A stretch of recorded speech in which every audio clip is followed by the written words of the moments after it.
할렐루야. 네, 성도들 반갑습니다. 종암성서침례교회는 저의 사역에 있어서 잊을 수 없고 또 뗄 수 없는 그런 교회라고 생각이 되어집니다. 제가 학생 때부터 여기 종암교회 그 행사할 때 참 많이 다녔어요. 여기 익숙한 우리 지금 다 집사님들 되셨더라고요. 신재균 집사님, 또 우리 구찬 집사님, 한가키 집사님, 네. 또 우리 자매는 우리 구자옥 자매님, 이름을 자매 가운데 제가 이름을 기억하는 분은 구자옥 자매님밖에 없어요. 너무 반갑습니다. 사실 유현태 목사님과 저는 그 형제지간입니다. 일단 성이 같은 버들류시고요. 또 영적인 아버지가 같습니다. 강교구 도하성서침례교 원로 목사님이신 강교구 목사님, 저도 도하성서침례교 출신이고요.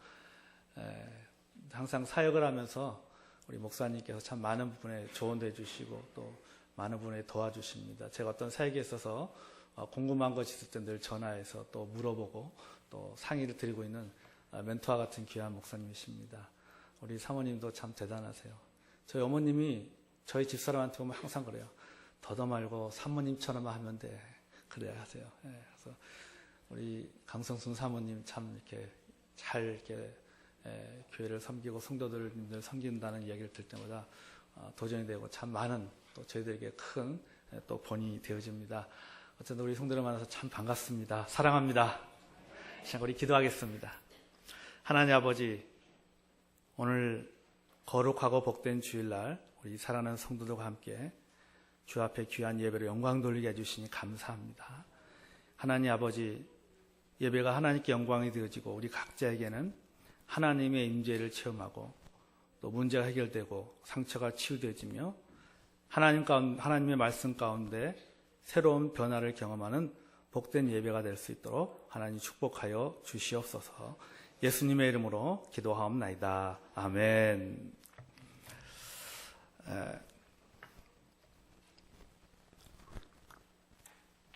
어느 시대이든지 간에 어느 시대이든 하나님의 비전을 가진 사람들이 있었습니다. 그리고 하나님은 그 비전의 사람들을 통해서 일을 이루어 나가십니다.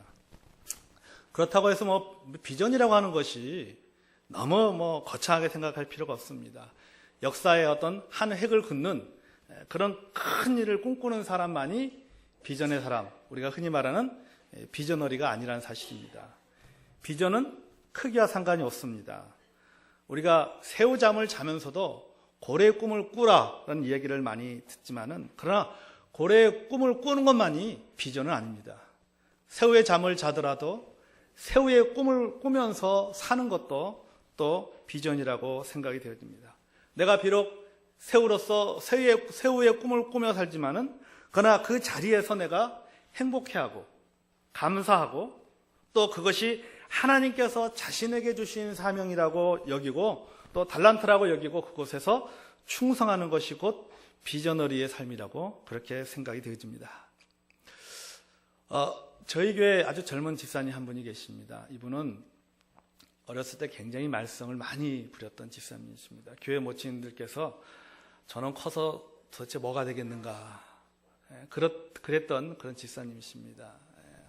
학교 다닐 때 중학교 다닐 때부터 참 말썽을 많이 피웠어요. 그래서 학교도 다니다 말다 막 그래갖고 고등학교도 다니다 말다 그래가지고는 이번에 고등학교 같은 경우는 검정고시로 고등학교를 졸업을 했어요. 그리고 이제 대학도 야간 대학을 이렇게 나오셨는데, 이분이 지금 무슨 일 하고 계시냐면 부산 지역에서 한 1, 2 정도 하는 홈페이지 제작 업체를 관리합니다. 시홈 사장입니다. 직원이 한 20명 정도 되는 직원을 데리고 일을 하는 오너입니다. 그분의 비전은 하나예요. 교회에서 헌금을 가장 많이 내는 게 본인의 비전이에요. 그분이 제가 7년 전에 연산교회 갔을 때 제가 집사님의 기도 제목은 무엇입니까? 제가 뭘 위해서 집사님 무엇에 기도했으면 좋겠습니까? 했더니 그 집사님 하신 말씀이, 목사님 제가 우리 교회에서 11조를 가장 많이 내는 집사가 될 수 있도록 기도해 주세요. 그렇게 했어요. 왜냐하면 그 당시에 저에게 11조를 많이 내는 집사님 한 분이 계셨는데 그 집사님을 추월하고 싶었어요. 이 집사님이. 근데 그 당시 7년 전만 해도 이 집사님이 11조를 한 달에 매달 30만 원 정도 이렇게 11조를 이렇게 내셨어요. 지금은 이분이 11조를 내시는 게 11조가 100단입니다. 1년에 이분이 하느님 앞에 11조 외에도 따로 1년에 돈을 모아서 특별히 1년에 2번씩 특별 헌금을 따로 합니다. 사역을 위해서 또 선교를 위해서 또 특별한 헌금을 하시기도 합니다. 그러니까 보통 연말 되면 이제 기부 영수증을 발급할 때 이렇게 보면은 그분이 1년에 내시는 돈이 거의 한 4천만 원 정도 1년에 헌금을 하세요. 그렇게 하세요. 그러니까 잠깐 이분은 자기가 그런 어떤 거창한 게 아니잖아요. 교회에서 헌금 제일 많이 내는 게 제 비전입니다. 근데 하나님께서 그 비전을 이루어주시고 또 그렇게 이렇게 기쁜 마음으로 이렇게 헌신하는 것을 이렇게 보게 됩니다. 제가 부산 지역에서 함께 동역하고 있는 찬양팀이 하나 있는데요. 그리스도의 편지라고 하는 그런 찬양팀입니다. 이 팀은 40대 후반 그리고 50대 후반의 그런 우리 집사 두 분과 그 다음에 20대 후반의 형제로 구성된 3인조, 어떤 때는 4인조가 되기도 하고 때로는 5인조가 되기도 하는데 이분들의 비전은 뭐냐 하면은 이 찬양 사역을 하는 게 그분들의 비전이에요. 그럼 이분들은 지금 무슨 전문적인 찬양 사역자냐? 이건 아닙니다. 한 분은 음향 사업을 해요. 음향 사업을 하고 한 분은 이불을 이렇게 만들어서 파는 일을 하고 있습니다. 근데 이분들이 왜 찬양의 사역을 지금까지 하고 있냐면 이 청소년 때, 10대 때 옛날에 저도 기억, 옛날에 참 교회 같은 데서 복음성가대 이런 걸 참 많이 했어요. 옛날에 10대 때 부산 지역에 하는 그 복음성가대에 나가게 되었어요. 그래서 복음성가대에 나가서 거기서 입상을 한 거예요. 그래서 이게 내가 가야 될 길이구나. 그리고 그때 하나님 앞에 기도한 거예요. 하나님, 제가 평생 제가 찬양 사역의 길을 가겠습니다. 그리고 지금까지 그 길을 가고 계시는 거예요. 본인들 사업을 하시면서 주일날에는 전국 방방곡곡을 다 다닙니다.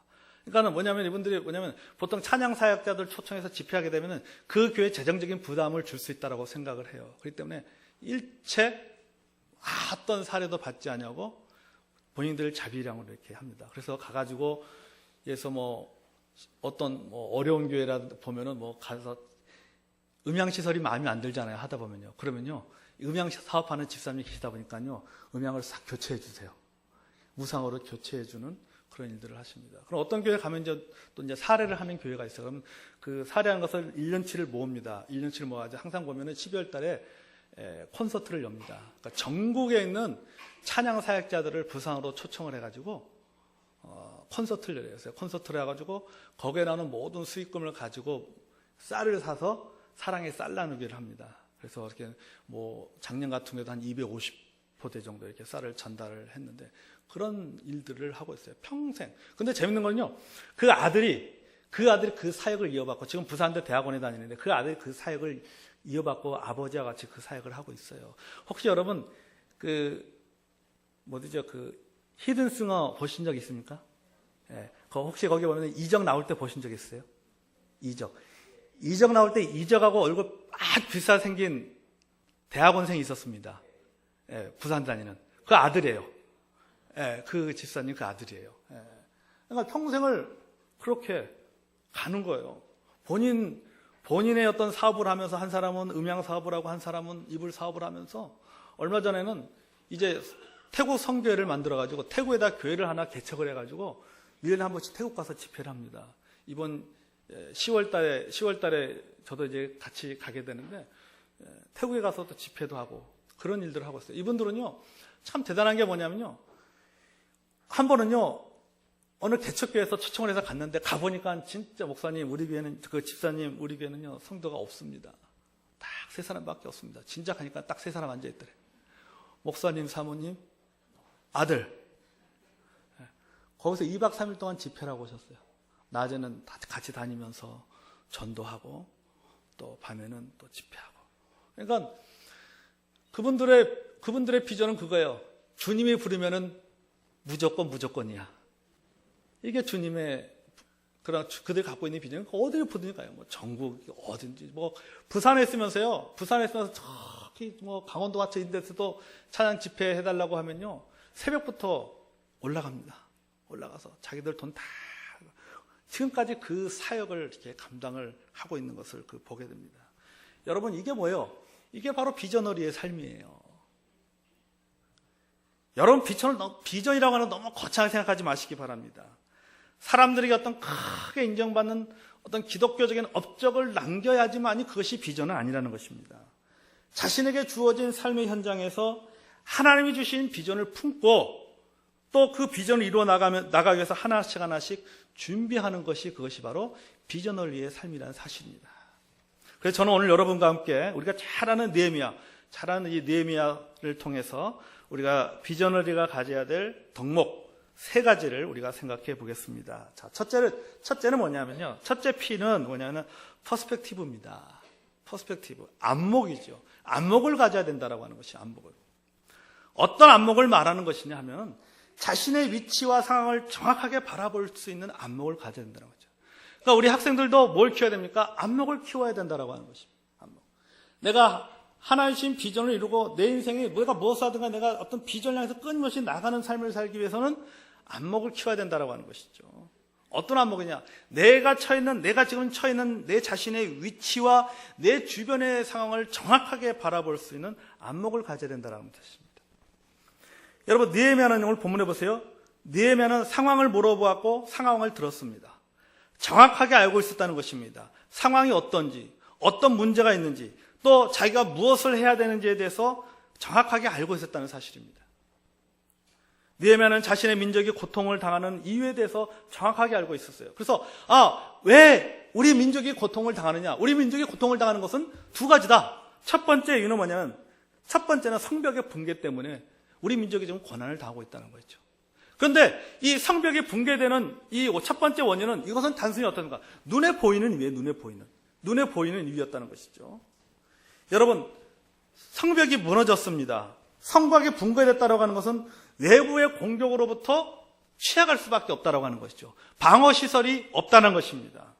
그러다 보니까는 이방 민족들의 공격이라든지 그 약탈에 취약할 수밖에 없습니다. 공격해오면은 속수무책으로 당할 수밖에 없다는 것입니다. 여기 오늘 본문에 보니까 그렇게 표현하고 있어요. 큰 환난을 당하고 그런 말을 표했습니다. 이것이 원어적인 표현으로 말하면 이런 거, 쉽게 말하면 우리말로 표현하면 이거예요. 이 곡식을 타작할 때 타작기를 가리키는 말입니다. 이 큰 환난이라는 것이. 그러니까 여러분, 이 일종의 도리깨죠. 농사 이렇게 추수를 해가지고 곡식을 바닥에다 쫙 깔아놓고 어떻습니까? 도리깨로 치잖아요. 그러면은 알들이 다 튀어나오잖아요. 껍질 속에 숨겨져 있던 알들이 밖으로 다 튀어나오는 거예요. 그러니까 큰 환난을 당한다는 것은 뭡니까? 마치 알곡을 이렇게 바닥에 놓고 도리깨로 쳐가지고 알곡을 그 곡식을 빼내듯이 어떻습니까? 그렇게 사람들이 그렇게 고난을 당하고 있다라고 하는 것이죠.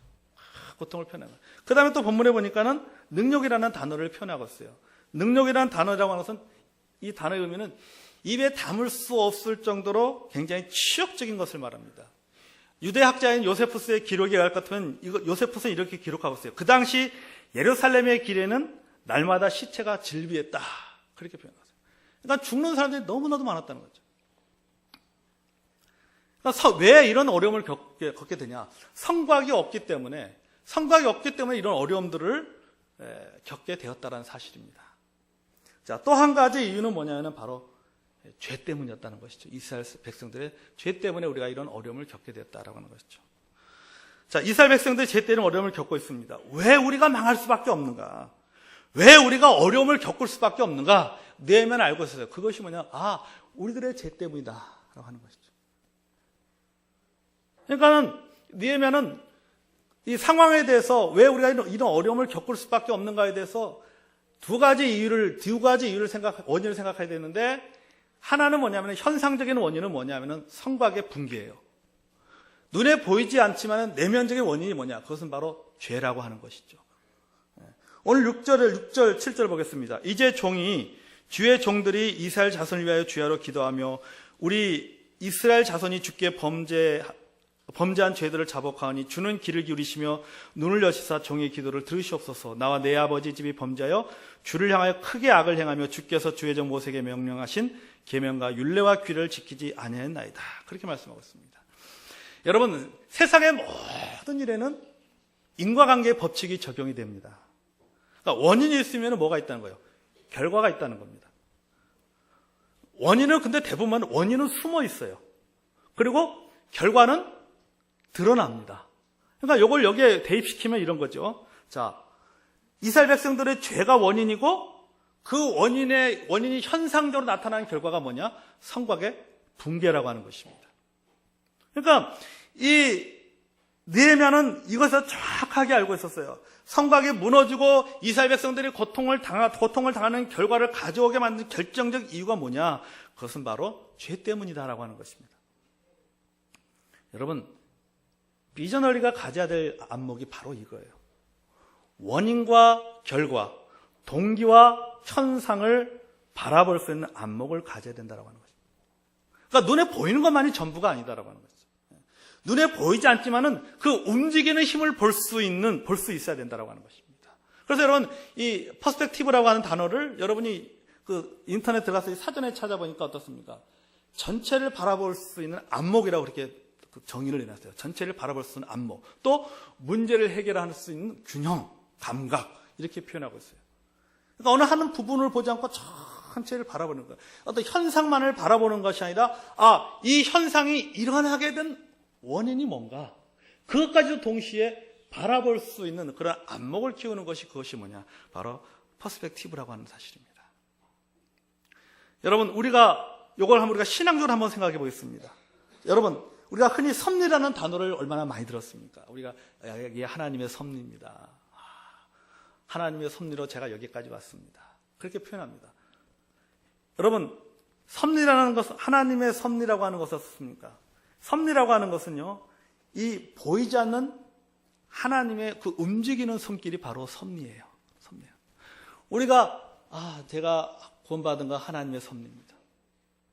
내가 종암성소 침례교에서 주님을 섬기는 거, 그거 다 하나님의 섭리다. 라고 우리가 그렇게 표현을 합니다. 그러니까 그 말은 뭐냐요? 내가 알지 못하지만은, 내가 눈에 보이지 못했지만 하나님께서 알게 모르게 나를 지금까지 이곳으로 이끌어 왔다는 거죠. 인도해 왔다는 것이죠.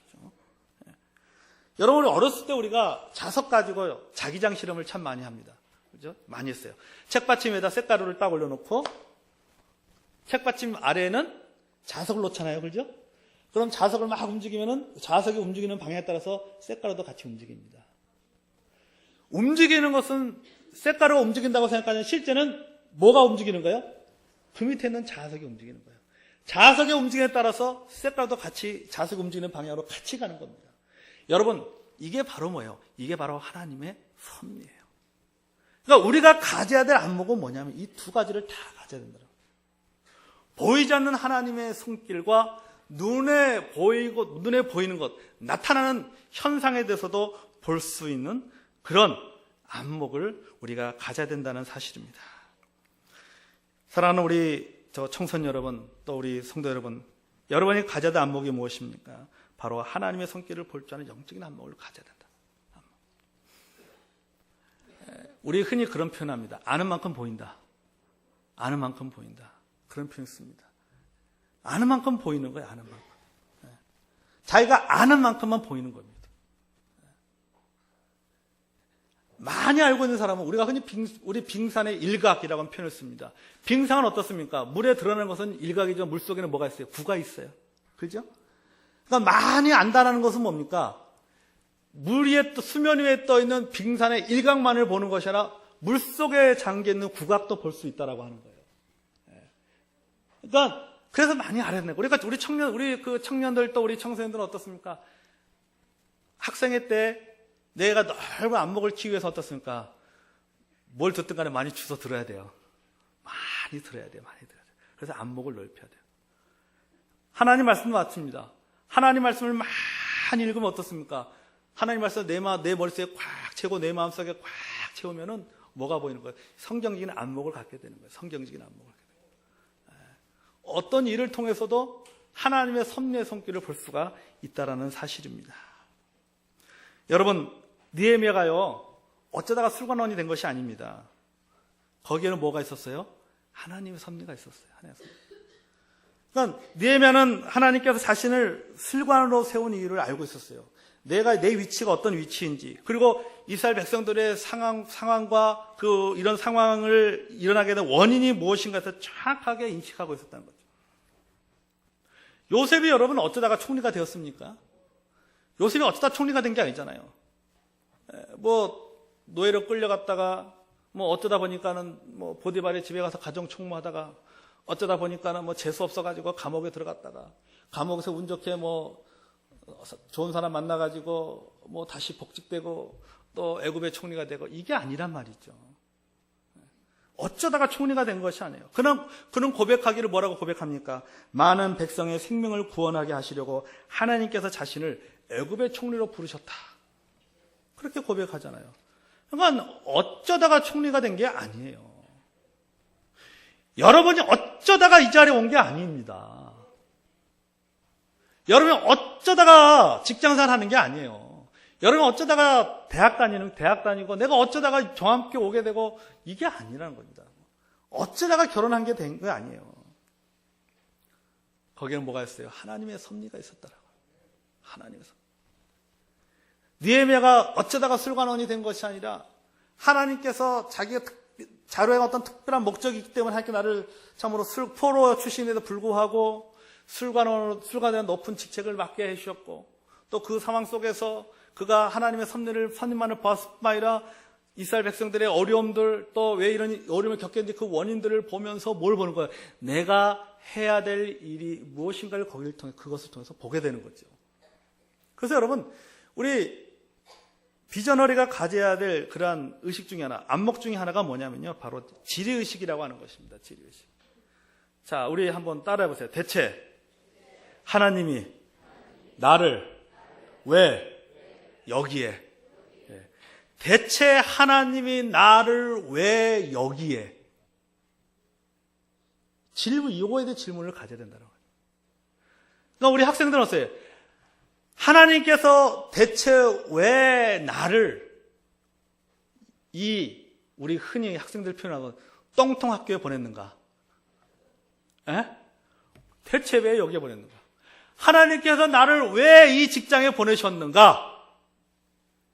여기에 대한 질문을 가져야 돼요. 그걸 질문을 던지고 뭘 해야 돼요? 답을 찾아내야 된다고 하는 거예요. 답을 찾아내야죠. 그 답 속에서 뭘 발견하는 거예요? 비전을 발견하는 거예요. 그러니까 여러분들 끊임없이 어떤 일을 하든지 간에 질문을 던져야 돼요. 대체 하나님이 나를 왜 여기에 말이죠.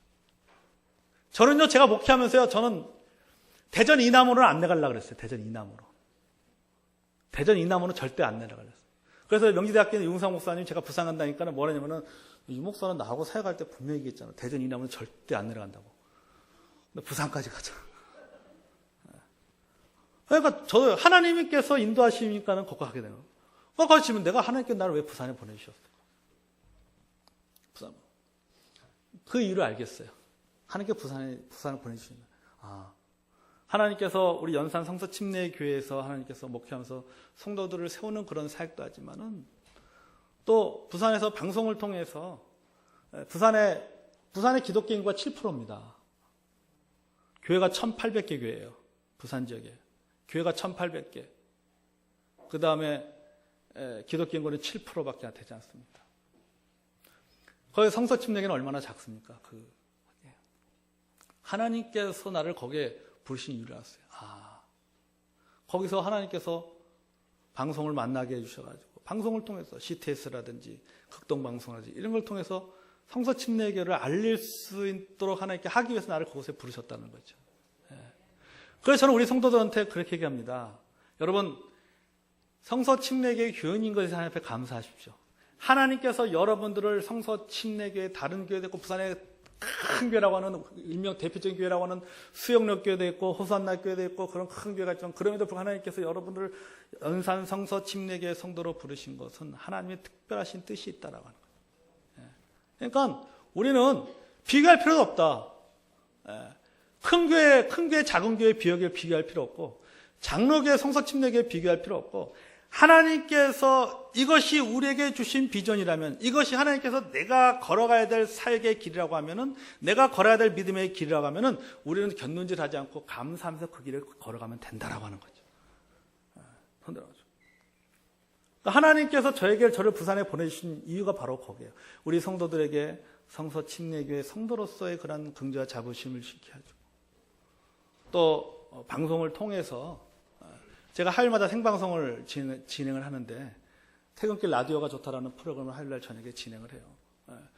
거기서 이렇게 하면서 성서 침례교회에 대해서 얘기하고, 또 그게 그 프로가 뭐냐면은 부산 지역에 있는, 매주마다 부산 지역에 있는 한 교회를 초청해가지고 그 목사님들과 그다음에 이렇게 재직들 또 성도들이 참여해가지고 토크하는 토크 프로그램이에요. 그래서 뭐 질문도 하고 답도 하고 찬양도 하고 뭐 이런 그런 프로그램인데, 그러니까 거기 오시는 분들이 저를 통해서 뭘 알게 되면 이제 성서 침례교회를 알게 되는 거죠. 왜냐하면은 제가 광고할 때 항상 그러거든요. 안녕하십니까, 연산 성서 침례교회 행복한 목사 유봉호 목사입니다. 이렇게 하면서 프로그램을 진행하거든요. 그러니까 이렇게 알게 되는 거예요. 하나님께서 나를 거기 부르신 거예요. 그러니까 여러분 각자에게도 하나님께서 부르심이 있다라고 하는 것이죠. 그러니까 여러분들이 그런 안목을 가질 때, 그때 어떻습니까? 그때 하나님께서 내주신 비전이 무엇인가를 발견할 수 있게 된다는 사실입니다. 두 번째 P는 뭐냐면 피플입니다. 피플이에요. 그러니까 사람 중심이어야 된다라고 합니다. 느헤미야는요, 여기서 보세요. 느헤미야는 자기 조국이 망했습니다. 자기도 포로 출신입니다. 그럼에도 불구하고 성공한 축에 속한 사람입니다. 출세했잖아요. 그러면은 자기 동족들이 어떻게 살든 말든 그거 신경 쓰지 않고 자기만 마음먹으면 얼마든지 그냥 편안하게 살 수 있어요. 그러나 그는 그렇게 하지 않았습니다. 남아있는 유대인들, 그리고 조국으로 떠난 유대인들에 대한 관심을 가지고 있었습니다. 자신은 비록 고국으로 돌아가는 사람들의 그런 대열에 합류하지 못했지만은 하나님의 백성들이 거하는 그 땅에 대해서 잊지 못하고 있었어요. 이스라엘 땅에 대해서 잊지 못하고 있었어요. 늘 그래서 궁금했어요. 특히 그의 관심사는 뭐였냐면은, 사람과 일 중에서 그의 관심사는 누구였냐? 사람에게 먼저 관심을 가졌다라고 하죠. 사람에게. 여러분, 느헤미야는 예루살렘에 다녀온 형제 하나니에게 질문했잖아요. 사로잡힘을 면하고 남아있는 유다 사람과 예루살렘 형편을 물었다. 그랬더니 느헤미야의 질문에 대한 하나니의 대답이 뭡니까? 남은 자와 예루살렘의 성. 순서대로 얘기합니다. 그러니까는 뭘 먼저 해요? 남은 사람에 대한 상황에 대해서 얘기했고, 그 다음에 성의 그 상황에 대해서 이야기했습니다. 그러니까 느헤미야는 예루살렘 성벽보다는 사람에게 더 관심이 있었다는 것이죠. 그가 총독에 대해서 예루살렘 성벽을 건축하려고 하는 목적이 뭐냐? 성벽 건축의 그 자체의 목적이 있는 것이 아니에요. 그 목적은 무엇인가? 성벽을 건축함으로써 적으로부터 이스라엘 백성들을 보호하기 위한 것이 목적이었습니다. 그러니까 다시 말해서 뭐냐면 성벽 건축이 목적이 아니라 사람이 목적이었다는 거죠. 여러분, 하나님은 사람에게 집중하십니다. 그래서 온 천하보다도 한 영혼을 더 귀하게 여기셨다라고 하는 거죠. 역대하 36장 15절에 보면 이렇게 말씀하고 있어요. 역대하 36장 15절에 보면 그 열조의 하나님 여호와께서 그 백성과 그 거하시는 곳을 아끼사 부지런히 그 사자들을 그 백성에게 보내어 이루셨다. 그렇게 말씀하고 있습니다. 그러니까 이번에는 그 열조의 하나님 여호와께서 그 백성과 그 거하시는 곳을 아끼사, 그러니까 하나님께서 사람을 아끼셨다는 거죠. 하나님께서 사람을 아끼셨듯이 우리들이 가진 모든 비전이 사람 중심이어야 된다라고 하는 거예요. 하나님께서 모든 우주 만물의 중심에 무엇을 두었어요? 사람을 두셨습니다. 하나님께서 온 세상을 창조하시고 나서 그 중심에 누구를 두셨습니까? 사람을 두셨다는 거죠. 그래서 사람에게 뭐를 명령하셨어요? 생육하고 번성하라, 다스려라, 그렇게 말씀하셨다는 거죠. 사람의 중심이었다는 것입니다. 여러분이 세우는 비전, 사람 중심의 비전이 돼야 됩니다. 다시 말해서 한 사람의 한 영혼을 세우는 비전을 가져야 된다. 여러분 꿈을 꾸는 거 좋습니다. 내가 이 다음에 무엇이 되고 싶습니까? 무엇이 되고 싶다. 어떤 일 하고 싶습니다. 좋습니다. 거기 중심에는 여러분은 그 동기에는 뭐가 있어야 됩니까? 사람이 중심이어야 돼요. 사람을 위한 것이 돼야 된다. 사람을 위한 것. 여러분의 주변에 사람이 많기를 바랍니다. 이 사람 중심의 비전을 갖게 되면요, 주변에 사람들이 많아집니다. 비전을 성취하는 필수 조건 중에 하나가 뭡니까? 사람이에요, 사람. 곧 이 시대는 오니까 사람이 곧 뭐예요? 사람이 자본이에요. 사람이 자본인 시대예요. 느헤미야가 성벽을 건축할 때 그것을 도와준 사람이 누굽니까? 총독이 도와줬단 말이죠. 총독이. 그 왕이 도왔습니다. 아닥사스다 왕이 도와줬어요. 근데 이 그 세계사를 보면, 그 당시에 그 세계사의 역을 보면요, 아닥사스다 왕이 페르시아 왕으로 그 지배하고 있을 당시에 그 페르시아의 상황이 그렇게 좋지 않았습니다. 그러니까는 페르시아는 서서히 망해가는 나라였고, 이제 그 헬라가 서서히 이게 그 전성기로 올라가는 그런 시대였습니다. 그러니까 여러분 알다시피 맞습니까? 아수르를 바벨론이 멸망시켰고, 바벨론을 페르시아가 멸망시켰고, 페르시아를 헬라가 멸망을 시키잖아요. 그러니까 페르시아는 죽어가고 있는 나라였고, 그 알렉산더 대왕이 지배하던 그 헬라 제국은 일어나고 있는 상황이었습니다. 그러니까 굉장히 나라가 어려운 상황이 있음에도 불구하고 이 아닥사스다 왕은 느헤미야가 하는 그 일에 대해서 전폭적인 지지를 보여주었다라고 하는 거죠. 무엇을 말해요? 관계가 좋았다는 거죠. 관계가 좋았기 때문에 그게 가능한 거죠. 관계. 여러분, 여러분의 주변의 사람들과 좋은 인간관계를 맺어가시기를 바랍니다. 비전너리는요, 사람을 얻는 사람이 돼야 됩니다. 그러기 위해서 사람 중심이 돼야 된다. 사람 중심. 직장 생활하면서 가장 힘든 게 뭡니까? 일이 아니잖아요. 제가 이제 부산에서도 이제 직장 사역을 하고 있고, 제가 이제 병원에서, 이제 부산에 있는 병원에서 제가 이제 그 원목을 같이 하고 있는데, 그 이제 직장인들하고 이제 상담을 많이 합니다. 거기 병원 직원들, 의사들, 이런 사람들하고 이제 상담을 많이 합니다. 근데 이 얘기 나눠보면요, 직장에서 가장 힘든 게 뭐냐? 일이 아니에요. 사람입니다. 사람. 일 때문에 힘든 것이 아니라 사람 때문에 힘든 거예요. 그러니까 내가 일하는 이 직장이 참 좋아요. 내가 하고 있는 일이 비전도 있어. 내 적성하고 너무 잘 맞아. 근데 직장을 옮겨요. 왜 옮겨요? 일은 좋은데 함께 일하는 사람이 싫은 거예요. 그래서 옮기잖아요. 여기 직장생활 하시는 분 알겠지만 어떻습니까? 직장생활 가장 힘든 게 어떻습니까? 인간관계가 가장 힘들잖아요. 인간관계가. 일이 힘든 게 아니라 인간관계가 힘들단 말이에요. 인간관계가. 그러니까 그만큼 사람이 중요하다는 겁니다. 그만큼. 여러분, 그렇다고 해서 그래, 그럼 인간관계를 좋게 만들기 위해서 주변 사람들하고 같이 동화돼서 1차, 우리 다 함께 차차차 하면서 1차, 2차, 3차, 밝은 데서부터 시작해서 어두운 데까지, 예? 이렇게 그렇게 한다고 해서 그 직장인들과 좋은 관계를 맺게 되고 어떤 사람을 얻는 것이 아닙니다. 여러분, 우리의 신앙, 우리의 믿음을 버리면서까지 그렇게 할 필요는 없죠. 그런데 우리가 사람들과 좋은 인간관계를 맺으려면은 직장 안에서, 또 우리가 학교 생활하면서 학생들과도 마찬가지, 학생들 사이에서 좋은 인간관계를 맺기 위해서는 뭐가 필요한 거예요? 예수님께서 말씀하신 황금률을 따라하면 되는 거예요. 황금률. 사람의 마음은 사람이 압니다.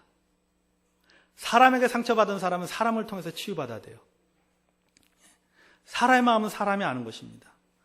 그러니까 저 사람이 나를 진정으로 좋아하는지 사랑하는지 아니면은 나를 이용하려는지 사람들은 안다는 겁니다. 그렇기 때문에 예수님이 우리를 진심으로 대했듯이 나도 내 주변의 사람들을 그렇게 대하시기를 바랍니다. 그게 바로 사람 중심의 비전을 갖고 살아가는 사람의 모습이에요. 내 주변의 사람들. 여러분, 참 그들을 진심으로 여러분 사랑하시기 바랍니다. 그럴 때 여러분, 여러분들이 비전을 이루는 데 있어서 그 사람이 여러분들에게 많은 도움을 줄 수가 있다는 사실입니다. 그래서 두 번째는 뭡니까? 사람 중심의 비전이 돼야 된다. 자, 셋째 P는 뭐냐면 플레이어입니다. 플레이어 앤 플레인입니다. 그러니까 여러분, 느헤미야는 바른 안목을 가지고 그 안목 가운데서 사람 중심의 비전을 세웠고 그 비전을 실행하기 위한 사용했던 방법인데 그것이 바로 뭐냐? 기도예요. 기도와 계획입니다. 즉 믿음의 행동으로 옮겼다라고 하는 것이죠. 여러분, 본문 10절과 11절 볼까요? 이들은 주께서 일찍이 큰 권능과 강한 성으로 구속하신 주의 종들이요 주의 백성이니다. 주여 구하오니 주를 길을 기울이사 종의 기도와 주의 이름으로 경외하기를 기뻐하는 종들의 기도를 들으시고 오늘 종이 형통하여 이 사람들 앞에서 은혜를 있게 하옵소서 하였나니 그때 내가 왕의 술관원이 되었느니라. 그렇게 말씀하고 있습니다. 느헤미야는 구체적으로 기도했어요. 그러니까 자신이 모시고 있는 아닥사스다 왕에게 호의를 입어서 어려움에 빠진 민족을 구할 수 있게 해달라고 하나님 저 왕의 마음을 좀 움직여 주십시오라고 이 느헤미야가 기도하는 것을 보게 됩니다. 또한 더욱이 이 느헤미야는 왕을 가까이서 모실 수 있는 자리에 승진했습니다. 그리고 자신이 왕을 옆에서 가까이 모실 수 있는 자리에 승진하고 성공한 것을 통해서 뭘 찾은 거예요? 조국을 위해서 기여할 것이 무엇인가에 대해서 찾았다는 것입니다. 그러니까 성공을 위해서 기도하는 거예요. 성공을 위해서. 일을 위해서 기도했고 성공을 위해서 기도했습니다. 여러분, 분명한 목적을 가지고 승진을 위해서 기도하고 내가 성공을 위해서 기도하고 우리 학생들 내가 좋은 성적 내기 기도하고 좋은 대학에 들어가기 원해서 하나님 앞에 기도하는 것 그거 좋은 겁니다. 여러분 예수 믿는 사람들도 다 부자 돼야 됩니다. 공상맞게 살아서는 안 되죠. 지질이 공상맞게 살아서 되겠어요. 이왕이면 부자가 돼야지. 안 그렇습니까? 부자가 돼. 그런데 부자가 되는 그 자체의 목적을 둬서는 안 된다고 합니다. 내가 왜 부자가 되려고 하는지, 내가 왜 좋은 대학에 가려고 하는지, 그 동기가 중요하다고 하는 거죠. 내가 왜 성공하려고 하는지 그 동기가 중요하다는 것입니다. 자, 오늘 본문에도 보면요, 느헤미야는 성공을 위해서 기도하였습니다.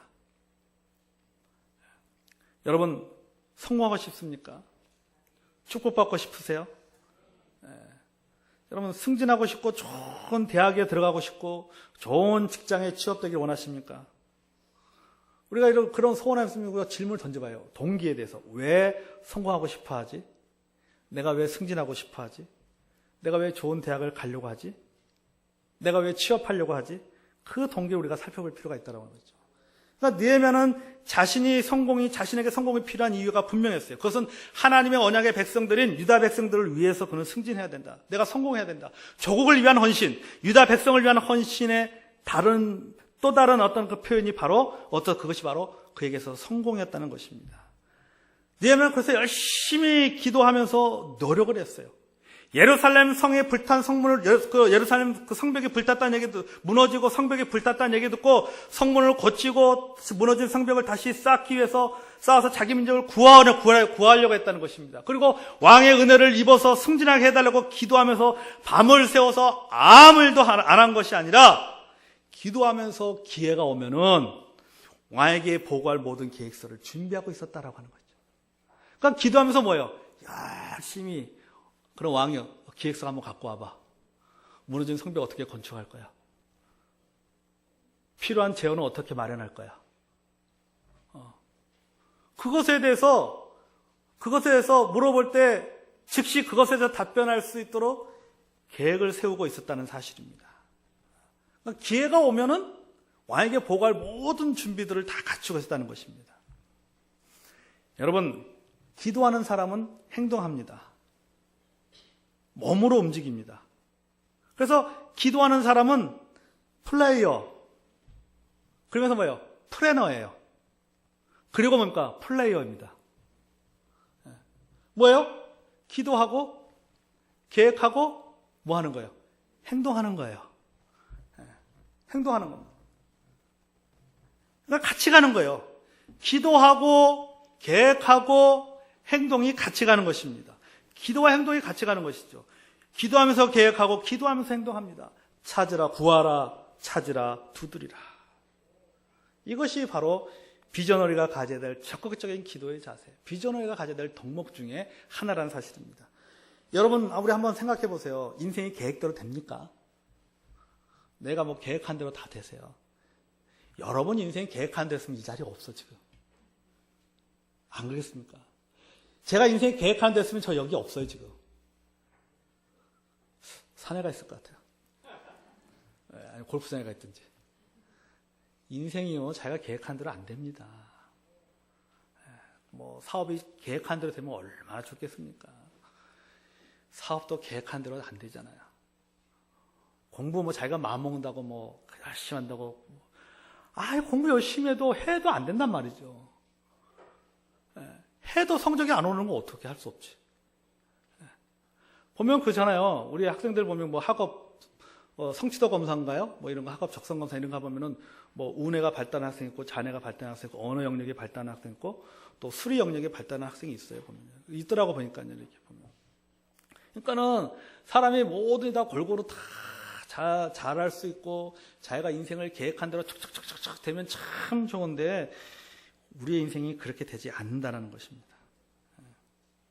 그래서 뭐가 필요한 거예요? 계획대로 되지 않기 때문에 뭐가 필요해요? 기도가 필요한 거예요. 모든 부와 기가 주께로 말미암고 모든 자를 크게 하심과 강하게 하심이 주의 손에 있나이다. 여러분 우리 그 사무엘상 2장 잘 알잖아요. 여호와 하나님 우리를 높이기도 하시고 낮추기도 하시고 부하게도 하시고 가난하게도 하시고 죽이기도 하시고 살리기도 하심도다. 그렇게 나왔어요. 솔로몬이 전도서에 그런 얘기했어요. 유력한 자라고 해서 빨리 달리는 것이 아니다라고 하는 거다. 전쟁에 이기는 것이 아니다 그랬단 말이죠. 뭐라고 말했습니까? 때가 맞아야 된다 그랬어요. 때가 맞아야 되는 거예요. 그러니까 모든 것을 다 갖추고 있다고 해서 이런 사업하는 사람이 자본금만 많다고 해서 사업 성공합니까? 자본금 많아도 사람 잘못 만나면 쫄딱 망하는 거지. 여러분 저 연대 나왔거든요. 저 연대 나왔어요. 군대에서 포병연대. 우리가 흔히 말하는 우리가 그냥 스카이대학.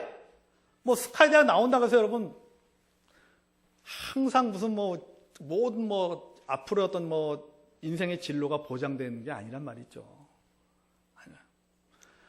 그러니까 내가 모든 것을 다 완벽하게 갖추고 있다고 해서 내가 원하는 대로 인생이 펼쳐지는 게 아니에요.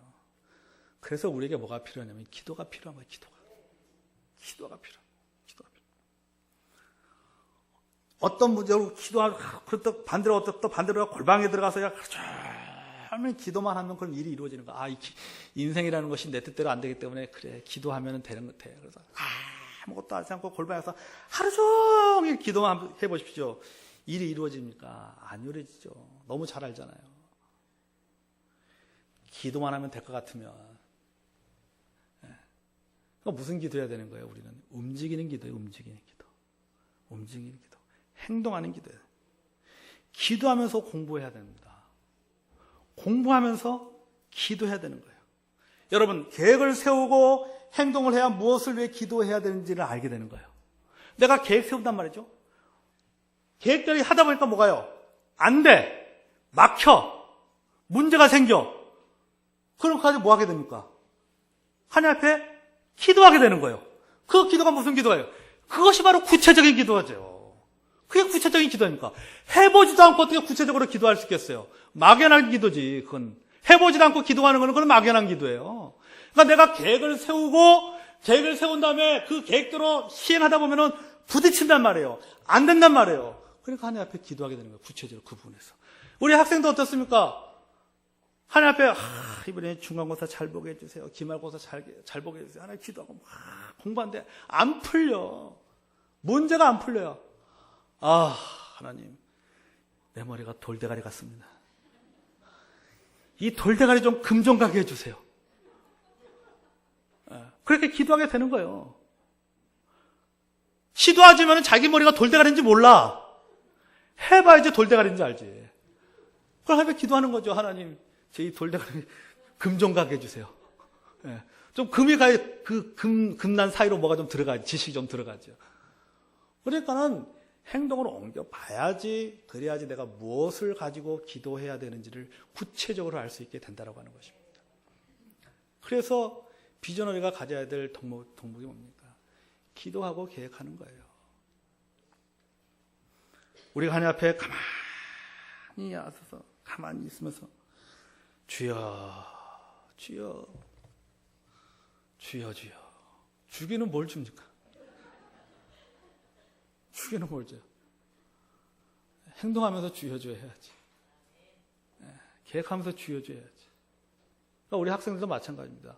하나님 앞에 여러분 그런 꿈과 여러분이 이루고 싶은 것이 있다면은 여러분 그것을 하나님 앞에 그것을 가지고 기도할 뿐만 아니라 여러분들 준비를 해야 돼요. 해야 돼요. 하다 보면 아까 말했지만 잘 안 된단 말이죠. 무엇이 문제예요? 그러니까 그러다 하다 보면 안 되면 어떻습니까? 부모님한테 기도 부탁도 하게 되는 것이고, 선생님한테 기도 부탁도 하게 되는 것이고, 또 선생님과 상담도 하게 되는 것이고, 그럼 선생님들이 또 상담하면 또 어떤 부분에 또 이렇게 좋은 어떤 해결책을 제시해 줄 수도 있고, 그러면서 어떻습니까? 자신의 꿈을 키워나가는 거죠. 여러분, 로또는 한 방이지만요, 인생은 한 방이 아닙니다. 그래서 그런 거 있잖아요. 기도도 축적되는 거예요. 축적되는 거예요. 우리가 그런 표현 쓰잖아요. 기도는 기도하는 사람을 변화시킨다 그랬어요. 그 말의 의미 굉장히 많아요. 기도는 기도하는 사람을 변화시킨다. 내가 비전을 놓고 하나님 앞에 기도하게 되면 내가 어떤 사람으로 바뀌는 거예요? 그 말은 비전의 사람으로 바뀐다는 거예요. 비전의 사람. 비전의 사람. 내가 비전의 사람으로 바뀌기 때문에 어떻습니까? 그 비전이 이루어질 수밖에 없는 거죠. 이루어질 수밖에 없는 거죠. 그러면 여러분, 우리 학생 여러분, 우리 청년 여러분, 우리 성도 여러분, 비전을 가지시기 바랍니다. 비전의 사람이 되시기 바랍니다. 그래서 첫 번째 어떻습니까? 첫 번째 퍼스펙티브. 자신에 대해서, 환경에 대해서, 또 하나님께 나에게 뭘 원하시는지에 대한 그러한 바른 안목을 가지시기 바랍니다. 두 번째는 P는 뭐라 했어요? 피플이라고 했습니다. 사람 중심의 비전. 사람을 중요하게 여기시기 바랍니다. 여러분의 비전이 사람을 세우는 비전, 사람을 살리는 비전, 사람을 행복하게 만드는 비전이 되시기를 바랍니다. 세 번째 P는 뭐라 했어요? 프레이어 앤 플랜, 그리고 플레이어라고 그랬습니다. 기도하고 계획하고, 계획하고 행동하고, 행동하면서 기도하시기 바랍니다. 기도하지 않고 행동하면 망합니다. 기도하지 않고 계획을 세우면 방향성을 잃어버립니다. 기도하고 계획하고 행동할 때 그 비전이 이루어질 줄로 믿습니다. 극동방송 이사장이신 김장한 목사님 보면요, 그분 보면 참 대단해요. 그분은요, 저도 몇 번 만나뵀는데요, 대단합니다. 이 사람을 다 끄는 힘이 있어요. 그분이요. 처음 봤는데요, 제가 처음 와서 안녕하십니까, 연산 성서침례교 유봉 목사님도 그래요. 처음 봤는데 마치 무지 오래 본 사람처럼 막 그렇게 그래요.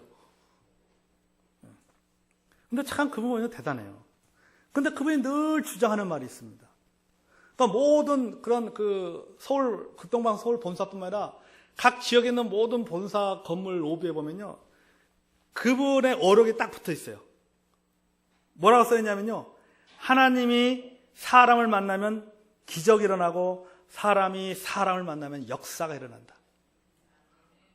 참 그 말 맞는 것 같아요. 하나님이 사람을 만나면 기적이 일어나고 사람이 사람을 만나면 역사가 일어난다. 여러분, 저는 이 말이 100% 동감합니다. 그리고 믿습니다.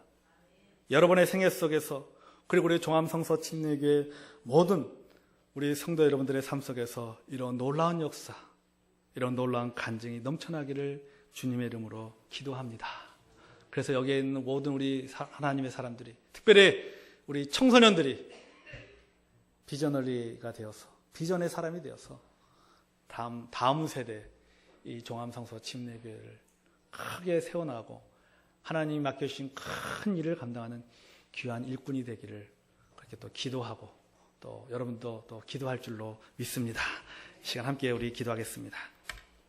이 시간 우리 오늘 말씀을 가지고 잠깐 우리 하나님 앞에 결단의 기도 시간들을